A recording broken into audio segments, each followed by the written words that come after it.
Sermon 78 de saint Augustin, la Transfiguration.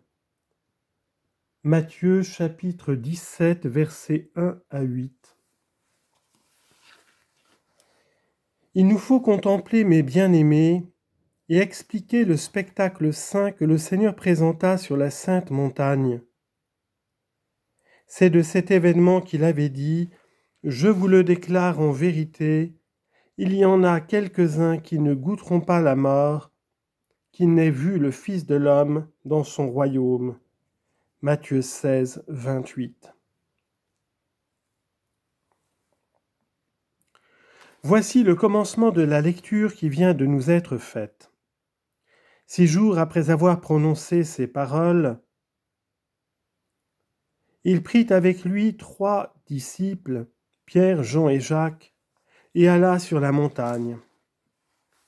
Ces disciples étaient ceux dont il avait dit « Il y en a ici quelques-uns qui ne goûteront point la mort, et qui n'aient vu le Fils de l'homme dans son royaume. » Qu'est-ce que ce royaume ? Question assez importante. Car l'occupation de cette montagne n'était pas la prise de possession de ce royaume. Qu'est-ce en effet qu'une montagne pour qui possède le ciel ? Non seulement les Écritures nous enseignent cette différence, mais nous la voyons en quelque sorte des yeux de notre cœur. Or Jésus appelle son royaume ce que souvent il nomme le royaume des cieux. Mais le royaume des cieux est le royaume des saints, car il est dit « Les cieux racontent la gloire de Dieu ». Et aussitôt après, il n'y a point de langue ni d'idiome qui n'entendent leur voix. Les voix de ces mêmes cieux.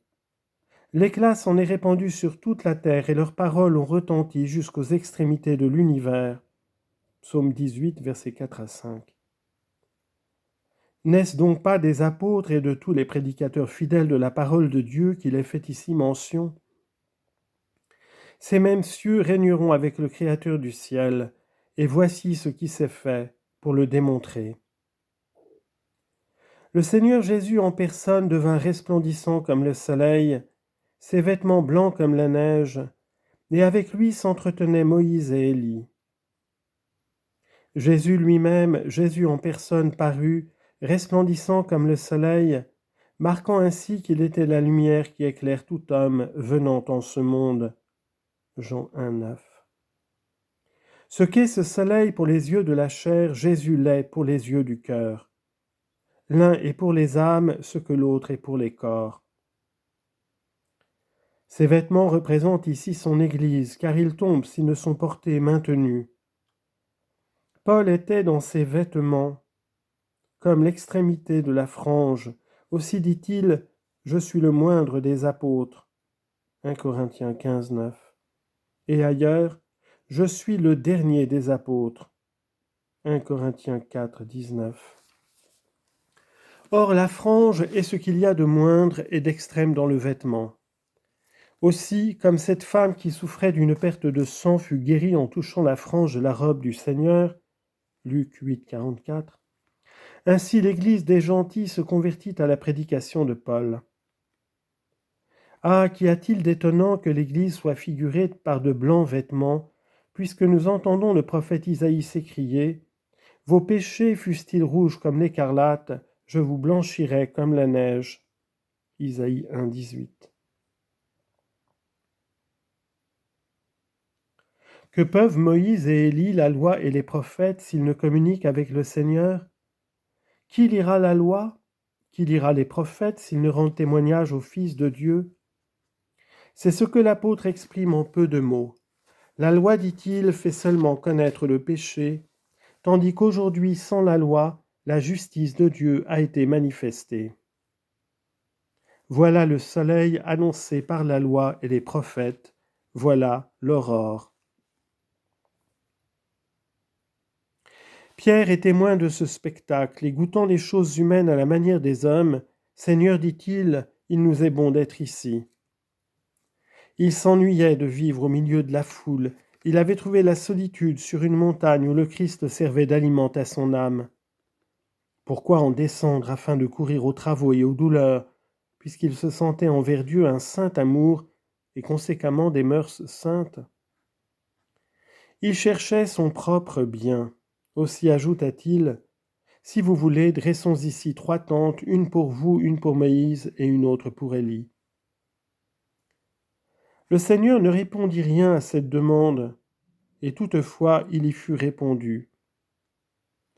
En effet, comme il parlait encore, une nuée lumineuse descendit et les couvrit de son ombre. Pierre demandait 3 tentes, et la réponse du ciel témoigna que nous n'en avons qu'une, celle que le sens humain voulait partager. Le Christ est la parole de Dieu dans la loi, la parole de Dieu dans les prophètes. Pourquoi Pierre cherchait à la diviser? Cherche plutôt à t'unir à elle. Tu demandes 3 tentes, comprends qu'il n'y en a qu'une. Pendant que la nuée les couvrait et formait comme une seule tente au-dessus d'eux, une voix sortit de son sein et fit entendre ces paroles. « Celui-ci est mon fils bien-aimé. » Là se trouvaient Moïse et Élie. La voix ne dit pas « Ceux-ci sont mes fils bien-aimés ». Autre chose est d'être le fils unique et autre chose des enfants adoptifs. Celui qui se trouve aujourd'hui signalé est celui dont se glorifie la loi et les prophètes. Voici est-il dit, mon fils bien-aimé, en qui j'ai mis mes douces complaisances, écoutez-le. Car c'est lui que vous avez entendu dans les prophètes, lui aussi que vous avez entendu dans la loi, et où ne l'avez-vous pas entendu? Ils tombèrent à ces mots, la face contre terre. Voilà donc dans l'Église le royaume de Dieu. Là, en effet, nous apparaissent le Seigneur, la loi et les prophètes. Le Seigneur dans la personne du Seigneur même, la loi dans la personne de Moïse, et les prophètes dans celle d'Élie. Ces 2 derniers figurent ici comme serviteurs et comme ministres, comme des vaisseaux que remplissait une source divine. Car si Moïse et les prophètes parlaient et écrivaient, c'est qu'ils recevaient du Seigneur ce qu'ils répandaient dans autrui. Le Seigneur étendit ensuite la main et releva ses disciples prosternés. Ils ne dirent plus alors que Jésus restait seul. Que signifie cette circonstance? Vous avez entendu pendant la lecture de l'apôtre que nous voyons maintenant à travers un miroir, en énigme, mais que nous verrons alors face à face, et que les langues cesseront lorsque nous posséderons l'objet même de notre espoir et de notre foi. 1 Corinthiens 8, 9 et 12. Les apôtres en tombant symbolisent donc notre mort, car il a été dit à la chair, « Tu es terre et tu retourneras en terre » Genèse 3, 19. Et notre résurrection quand le Seigneur les relève. Mais après la résurrection, à quoi bon la loi? À quoi bon les prophètes? Aussi ne voit-on plus ni Élie ni Moïse. Il ne reste que celui dont il est écrit, « Au commencement était le Verbe et le Verbe était Dieu » Jean 1, 1. Il ne reste plus que Dieu pour être tout en tous. 1 Corinthiens 15, 28. Là sera Moïse, mais non plus la loi. Nous y verrons aussi Élie, mais non plus comme prophète, car la loi et les prophètes devaient seulement rendre témoignage au Christ, annoncer qu'il devrait souffrir, ressusciter d'entre les morts le 3e jour et entrer ainsi dans sa gloire. Luc 24, 44 à 47. Dans cette gloire où se voit l'accomplissement de cette promesse adressée à ceux qui l'aiment, celui qui m'aime, dit-il, sera aimé de mon Père, et moi aussi je l'aimerai. Et comme si on lui eût demandé, que lui donnerez-vous en témoignage de votre amour? Et je me montrerai à lui, poursuit-il. Jean 14, 21. Quelle faveur, quelle magnifique promesse! Dieu le réserve pour récompense non pas quelque don particulier, mais lui-même. Comment, ô avare, ne pas le contenter des promesses du Christ? Tu te crois riche, mais qu'as-tu si tu n'as pas Dieu? Et si ce pauvre-là, que ne possède-t-il point? Descends, Pierre, tu voulais te reposer sur la montagne, descends. Annonce la parole, insiste à temps et à contre-temps, reprend, exhorte, menace en toute patience et doctrine. 2 Timothée 4:2. Travaille, sue, souffre des supplices, afin de parvenir par la candeur et la beauté des bonnes œuvres accomplies avec charité, à posséder ce que figurent les blancs vêtements du Seigneur. L'apôtre ne vient-il pas de nous dire, à la gloire de la charité, elle ne cherche point son propre intérêt ? 1 Corinthiens 13:6. Il s'exprime ailleurs autrement et il est fort dangereux de ne pas le comprendre. Expliquant donc les devoirs de la charité aux membres fidèles du Christ, que personne, dit-il, ne cherche son bien propre, mais le bien d'autrui. Or, en entendant ces mots, l'avare prépare ses artifices. Il veut dans les affaires, pour rechercher le bien d'autrui, tromper le prochain et ne pas chercher son bien propre, mais celui des étrangers. Arrête, ô avarice, justice, montre-toi. Écoutons et comprenons. C'est à la charité qu'il a été dit que personne ne cherche son bien propre, mais le bien d'autrui. Toi donc, ô avare, si tu résistes à ce conseil, si tu veux y trouver l'autorisation de convoiter le bien d'autrui, sacrifie d'abord le tien. Mais je te connais, tu veux à la fois et ton bien et le bien étranger. Tu emploies l'artifice pour t'approprier ce qui n'est pas à toi.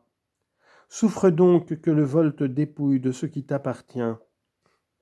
Tu ne veux pas chercher ton bien, mais tu prends le bien d'autrui. Cette conduite est inique. Écoute, ô avare, prête l'oreille.